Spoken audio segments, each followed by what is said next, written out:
most of the eagle, and I finished up the hands for the most part. I didn't have a little enough brush that day, so I still need to add his eye and details in the salmon scales and things like that. So again, not quite finished, but finished enough that I think I'm going to move on to the next section.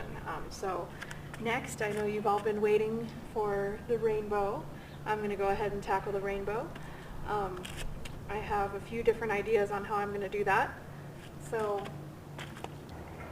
the outline of the rainbow is 6 inches wide, and a rainbow has technically 7 colors in it. It's got red, orange, yellow, green, blue, indigo, and violet. Now to me, blue and indigo are kind of the same thing. Indigo is just basically a darker blue. So I may just do 6 colors in the rainbow, we'll see.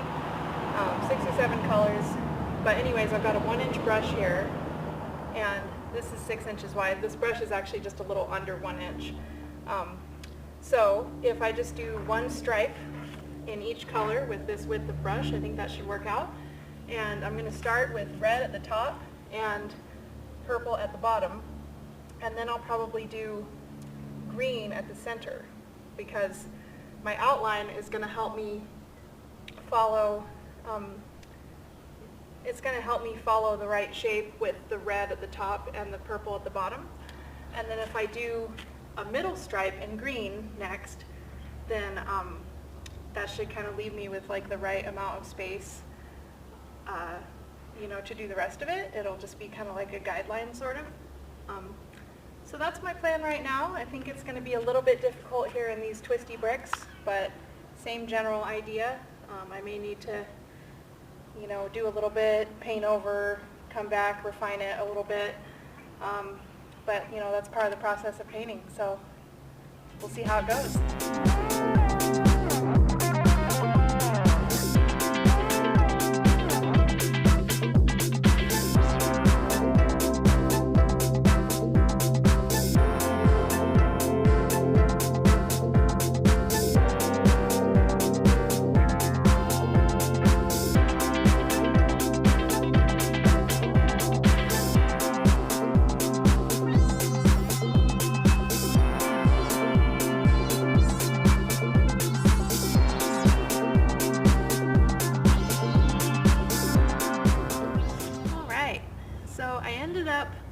Following that general process that we talked about earlier, basically, but I'm going to do it a little bit differently than what I said originally.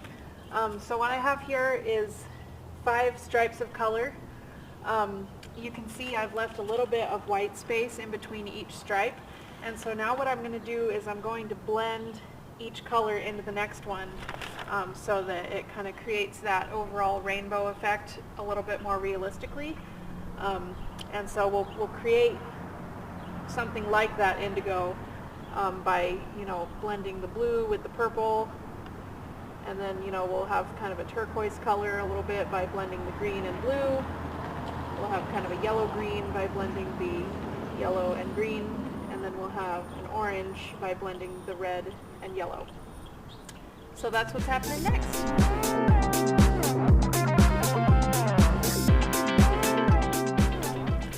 Quick note about what I'm doing.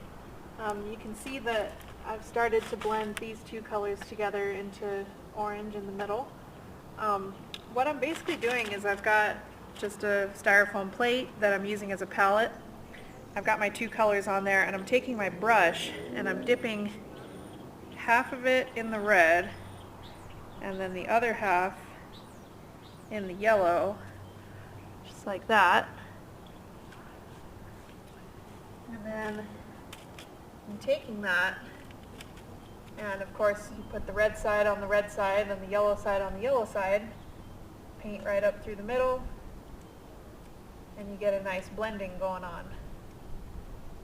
Now you could do something like this with your sponge too, but my sponge is probably a little too big for an area this small, and it's also not going to create as smooth of a shape, so I just chose to do it this way. But that's how I'm doing it, just dipping half of my brush at a time in each color, and yeah. All right, so I finished this half of the rainbow, mostly. Evidently I didn't get any footage of that. I don't know if I just didn't press the button or if my phone ran out of storage or what happened there. But fortunately I still haven't done the other side of the rainbow yet, so I'll get that on film and you'll get to see it on the other half. But yeah, basically just blending one color into the next, the way I showed you, dipping each half of the brush into the different colors. And then I am at some point soon going to blend the rainbow itself in with the sky, but I felt like this was a pretty good stopping point for today, so I'll be back tomorrow to finish it up. See you guys next time. Alright, so I figured out what was happening. My phone is getting too hot. It's getting warm enough out now that it can't just sit there in the sun and film, so that's why it stopped the recording yesterday. So I've scooted it over into the shade. I've done the stripes on this half of the rainbow, and now hopefully I can get some footage of blending all the colors together. So yeah, let's get started.